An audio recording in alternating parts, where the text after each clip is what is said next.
And as the world's second largest emitter, America bears our responsibility to address climate change, and we intend to meet that responsibility. That's why we've renewed our leadership within international climate change negotiations. That's why we've worked with other nations to phase out fossil fuel subsidies. That's why we've taken bold action at home by making historic investments in renewable energy, by putting our people to work increasing efficiency in our homes and buildings, by pursuing comprehensive legislation to transform to a clean energy economy. These mitigation actions are ambitious, and we are taking them not simply to meet global responsibilities. We are convinced, as some of you may be convinced, that changing the way we produce and use energy is essential to America's economic future, that it will create millions of new jobs, power new industries, keep us competitive, and spark new innovation. We're convinced, for our own self-interest, that the way we use energy, changing it to a more efficient fashion, is essential to our national security because it helps to reduce our dependence on foreign oil and helps us deal with some of the dangers posed by climate change. So I want this plenary session to understand America is going to continue on this course of action to mitigate our emissions and to move towards a clean energy economy, no matter what happens here in Copenhagen. We think it is good for us as well as good for the world. But we also believe that we will all be stronger, all be safer, all be more secure if we act together.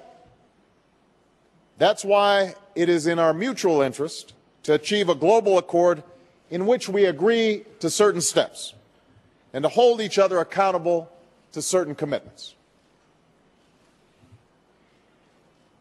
After months of talk, after 2 weeks of negotiations, after innumerable side meetings, bilateral meetings, endless hours of discussion among negotiators, I believe that the pieces of that accord should now be clear. First, all major economies must put forward decisive national actions that will reduce their emissions and begin to turn the corner on climate change. I'm pleased that many of us have already done so.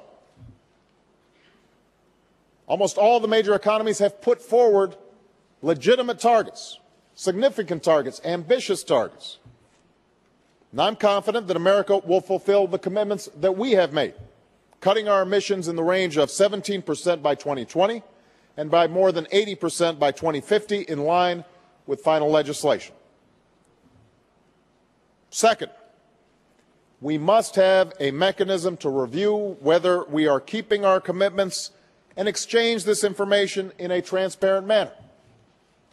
These measures need not be intrusive or infringe upon sovereignty. They must, however, ensure that an accord is credible and that we're living up to our mutual obligations. Without such accountability, any agreement would be empty words on a page.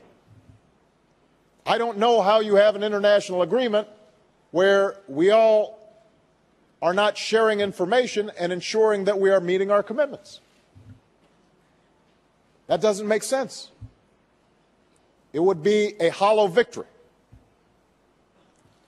Number three, we must have financing that helps developing countries adapt, particularly the least developed and most vulnerable countries to climate change. America will be a part of a fast start funding that will ramp up to $10 billion by 2012.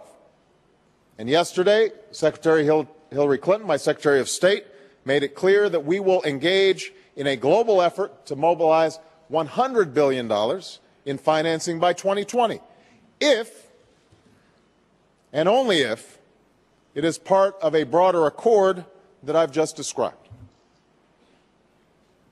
Mitigation, transparency, financing. It's a clear formula, one that embraces the principle of common but differentiated responses and respective capabilities. And it adds up to a significant accord, one that takes us farther than we have ever gone before as an international community. I just want to say to this plenary session that we are running short on time. And at this point, the question is whether we will move forward together or split apart, whether we prefer posturing to action. I'm sure that many consider this an imperfect framework that I just described. No country will get everything that it wants. There are those developing countries that want aid with no strings attached and no obligations with respect to transparency.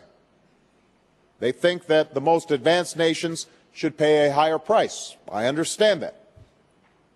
There are those advanced nations who think that developing countries either cannot absorb this assistance or that will not be held accountable effectively, and that the world's fastest growing emitters should bear a greater share of the burden.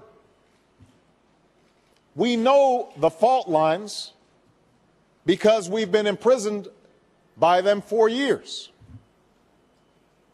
These international discussions have essentially taken place now for almost 2 decades. And we have very little to show for it other than an increase, acceleration of the climate change phenomenon.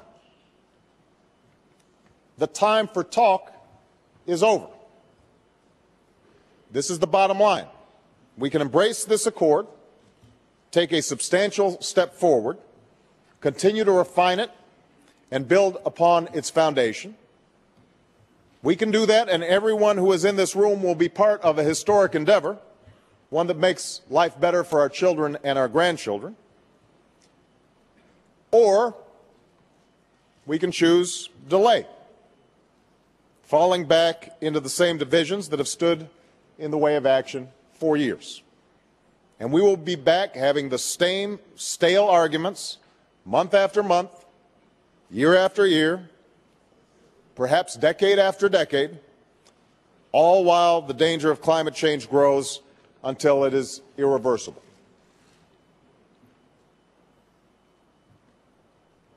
Ladies and gentlemen, there's no time to waste. America's made our choice. We have charted our course. We have made our commitments. We will do what we say. Now I believe it's the time for the nations and the people of the world to come together behind a common purpose. We are ready to get this done today. But there has to be movement on all sides to recognize that it is better for us to act than to talk. It's better for us to choose action over inaction, the future over the past, and with courage and faith, I believe that we can meet our responsibilities to our people and the future of our planet. Thank you very much.